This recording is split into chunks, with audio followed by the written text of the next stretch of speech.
The effects of childhood trauma recall on dissociative symptoms in adults.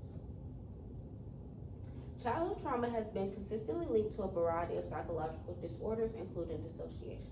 Dissociation is often described as a psychological coping mechanism that develops in response to repeated or overwhelming traumatic experiences in one's lifetime.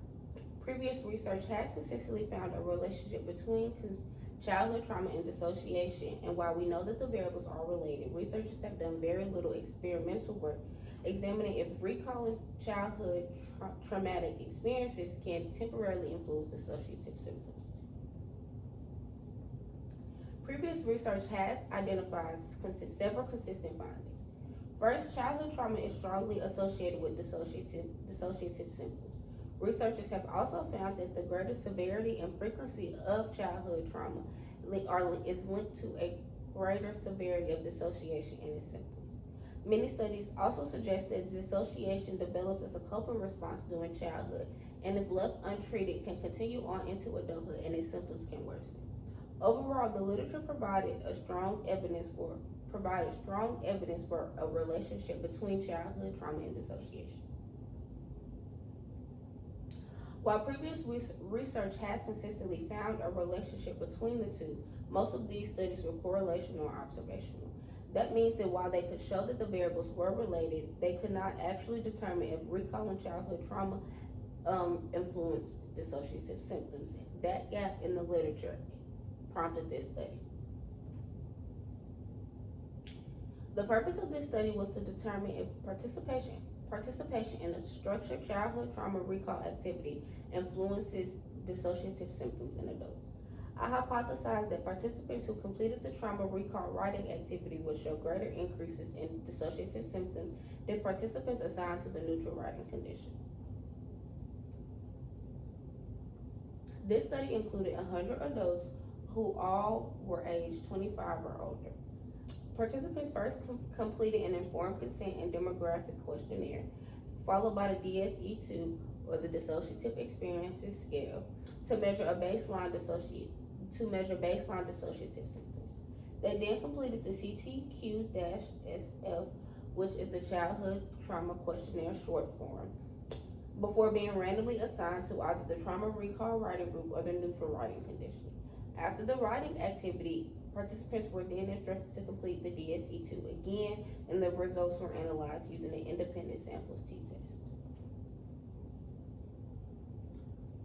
The independent variable in this study was the writing condition, with participants assigned to either the experimental group, which was the childhood trauma recall activity, or the control group, which was the neutral autobiographical writing assignments. The dependent variable was the dissociative symptoms, which was measured using the Dissociative Experiences Scale, or the DSE-2, before and after the writing activity.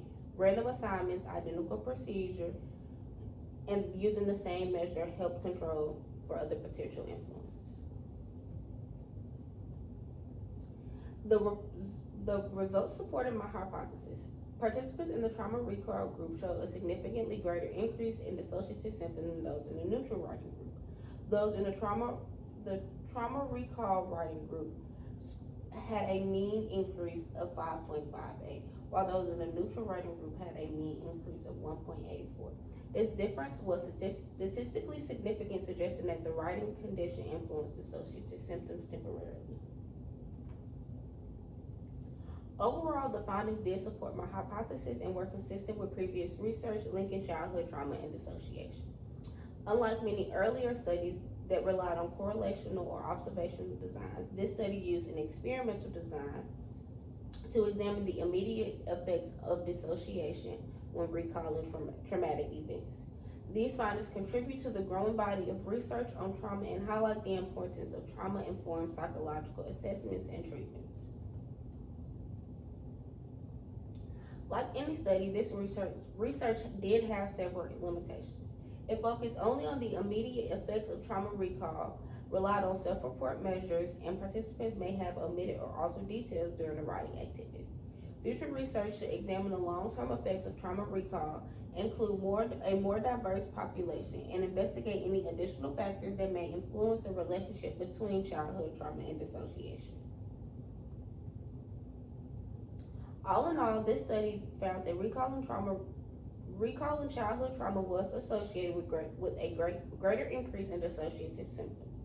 The findings supported the study's hypothesis, aligned with previous research, and expanded the literature by using an experimental design. Overall, this research contributes to a better understanding of the psychological effects of childhood trauma and the importance of continued research in this area.